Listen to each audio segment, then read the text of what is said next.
Bonjour à tous et à toutes. Donc ici, conclure, malheureusement, il faudra encore beaucoup de réunions et de discours, de paroles, et ensuite des actes qui doivent suivre pour qu'on puisse un jour conclure. Mais malheureusement, le temps, le chantier qui nous attend est énorme.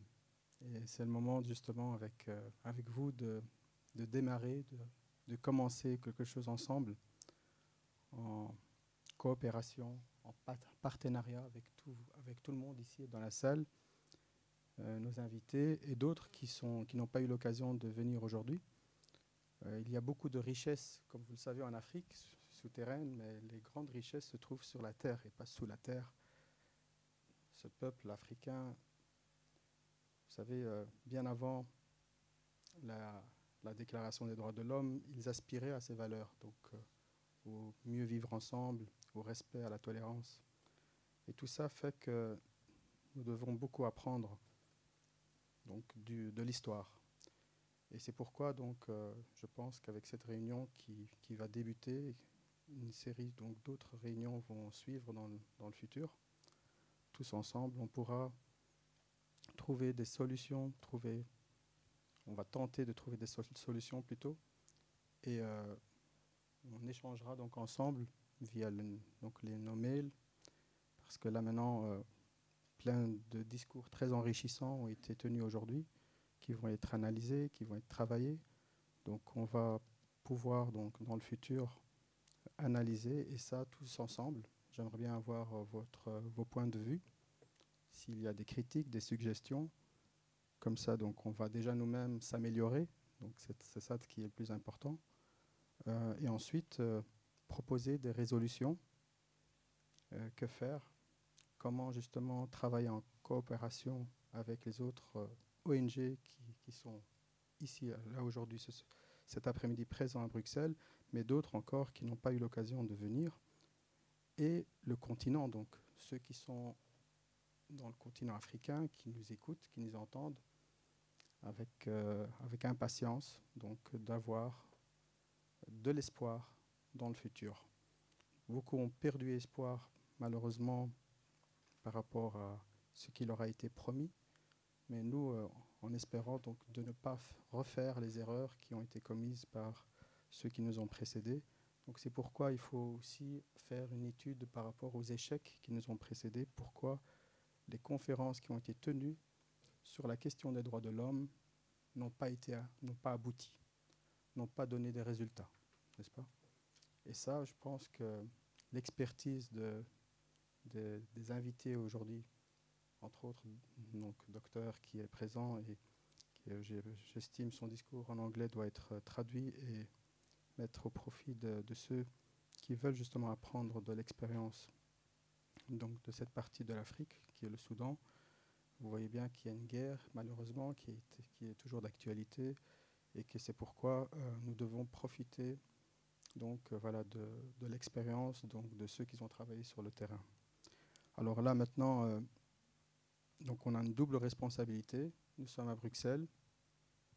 Ici, nous avons beaucoup d'outils, comme je disais tout à l'heure, des opportunités. Il faut qu'on continue justement à pouvoir se mettre en contact avec des institutions internationales. Pour commencer, on est à 2 pas de la Commission européenne. Je pense qu'il y a beaucoup d'associations qui peuvent justement nous aider, nous accompagner pour justement continuer ce travail.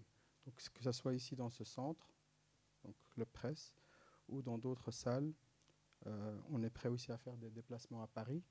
Donc là, c'est clair que nous avons donc un long chemin à parcourir et c'est pourquoi donc, je propose qu'on crée une commission. Monsieur Datcha, qu'est-ce que vous en pensez? Donc on peut lancer ça à partir d'aujourd'hui. Moi, voilà, en direct, j'aimerais bien d'avoir mes invités. Donc voilà, c'est ce qui était souhaitable.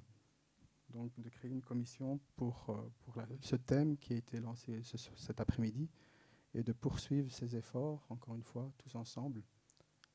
Et on échangera. Et on vous mettra, donc on a pris les coordonnées donc, de chacun d'entre vous. vous serez donc informés pour nos prochaines actions, que ce soit ici à Bruxelles ou à Genève, comme vous avez dit tout à l'heure, au mois de juin, donc en marge de la Commission des droits de l'homme.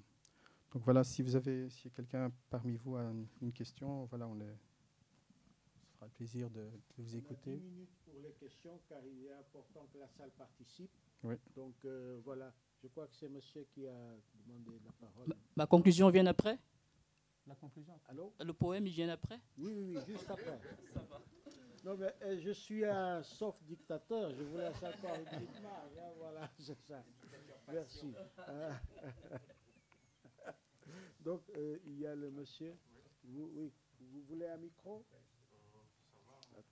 Ah, ça va, vous pouvez gérer. D'accord.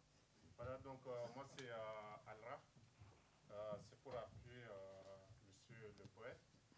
Je suis tchadien. Et donc évidemment, l'histoire il s'appelle Yaya Djilo.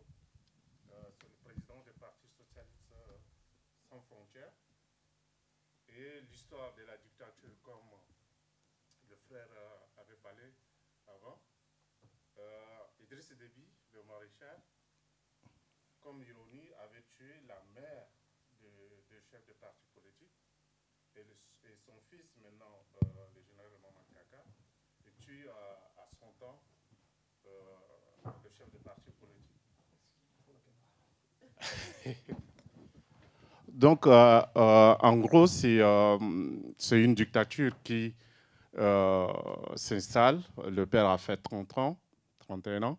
Le fils, après l'assassinat de son père, on ne sait pas par qui, est installé au pouvoir par ses collègues militaires et qui avait promis une transition de 18 mois.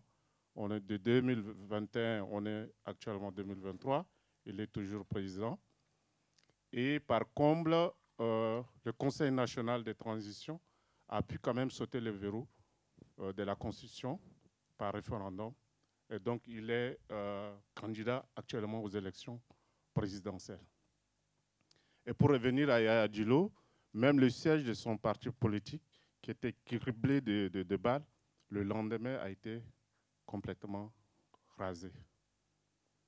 Donc, la situation des droits de l'homme en Afrique, c'est vraiment terrible, et surtout au Tchad, qui est en quelque sorte le gendarme, entre guillemets, de l'avancée terroriste, mais qui malheureusement est tombé lui aussi dans une dictature la plus sanglante. Et on se justifie aussi avec nos voisins du Soudan, avec la Centrafrique, avec le Niger, le Nigeria, le Boko Haram, le Niger, le coup d'État actuellement. Donc la situation est tellement un nœud qu'on sait par où est-ce que le droit de l'homme peut venir intervenir. Merci. Merci. Eh bien, donc le droit de l'homme est partout, il doit être partout. Et voilà pourquoi nous sommes là. Donc je crois que c'est monsieur qui voulait intervenir. Ah oui, pardon.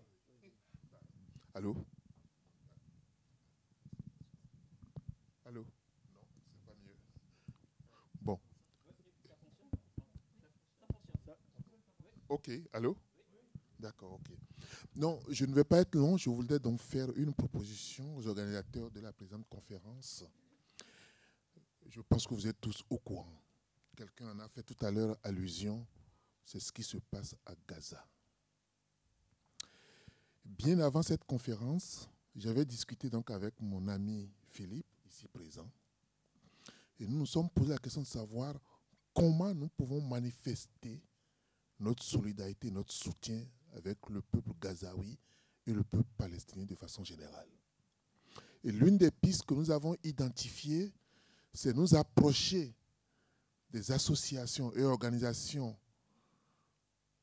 des pays du Maghreb, parce que nous pensons que par leur truchement, les choses vont être un peu plus faciles pour nous, pour manifester et renforcer cette solidarité-là. Voilà pourquoi je proposerais que la conférence d'aujourd'hui sorte une résolution de soutien et de solidarité au peuple palestinien. Voilà. Merci. Eh bien, Je voudrais répondre à votre question où vous demandiez comment comment mettre les droits de l'homme dans ces pays qui sont fortement en conflit, où il y a régulièrement des attentats, il y a vraiment des choses dramatiques. En fait, il suffit d'une personne, une seule personne dans ce pays qui a cette valeur des droits de l'homme et qui décide de mettre des choses en place. Tous les groupes avec lesquels j'ai travaillé ont commencé d'abord par la dénonciation. Donc ils ont tous mis des groupes en place pour dénoncer ce qu'ils voyaient, donc système avec des films, des vidéos, des photographies qu'ils envoyaient à Genève, chez moi aussi parfois. Donc j'ai vraiment beaucoup de réalité sur ce que certains d'entre vous amènent et de ce qui est vécu là-bas. Mais tous, à un moment donné, ont installé la formation des droits de l'homme dans leur groupe. Et c'est là qu'ils ont remarqué qu'il y avait un impact certain là où ils passaient.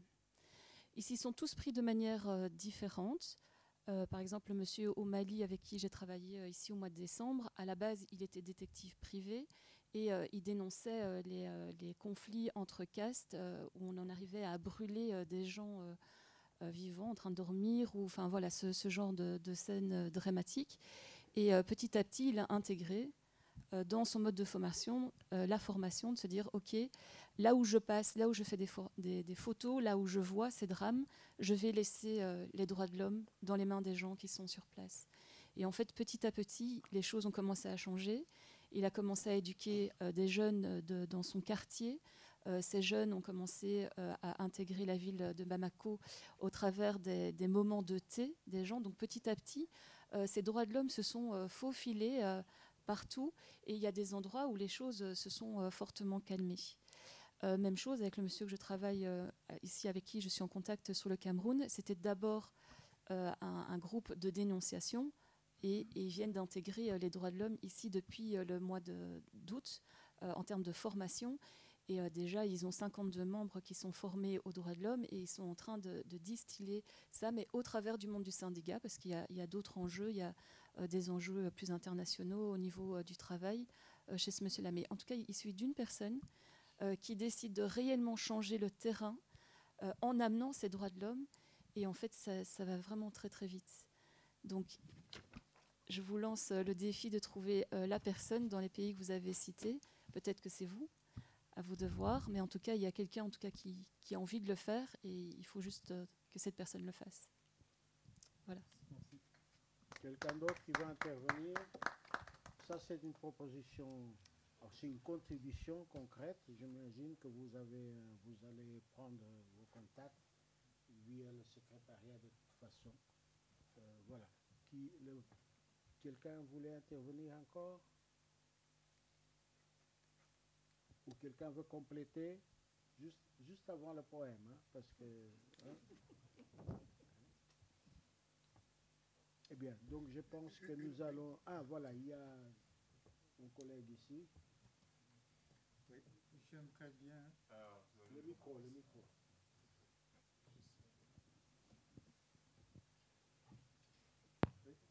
Oui, je suis très satisfait des arguments que vous développez ici. Mais j'ai au fond de moi une petite inquiétude. Je veux savoir dans quelle mesure, en fait, quelle est votre marge de manœuvre à proprement parler. Ça veut dire que dans quelle mesure vous pouvez vraiment être crédible, parce que dans certains milieux, des activistes des droits de l'homme sont souvent pris pour des gens qui servent de blanchisserie, oui, du système. C'est-à-dire qu'on va, et il y a plein d'abus. On sait les voir, notamment dans nos pays du tiers-monde, mais aussi en Belgique. Et mon collègue a eu les temps de le souligner. Oui, on sait partout qu'il y a, enfin, qu'en réalité, il y a toujours une histoire de 2 poids, 2 mesures. Et dans quelle mesure pourriez-vous nous donner la certitude que vous êtes crédible dans votre démarche, dans votre activisme en tant que activiste des droits de l'homme? Merci. Donc, voir pour croire. Vous voulez compléter ou il répond tout de suite? Ah, d'accord, ok. Présentez-vous. Je me présente, je m'appelle Dido Lakama, je coordonne une structure qui s'appelle Change ASBL aussi. Merci Amine pour avoir cité quelques activités qu'on a pu faire ici sur Bruxelles. Je viens d'arriver il y a quelques jours du Congo, mais en fait ce qui m'interpelle, quand Amine m'a envoyé l'invitation, j'ai directement voulu répondre positif et présent pour écouter des propositions concrètes et comment on pouvait évoluer. Mais si je ne me trompe pas, on parlait de diaspora africaine. Là, je voudrais faire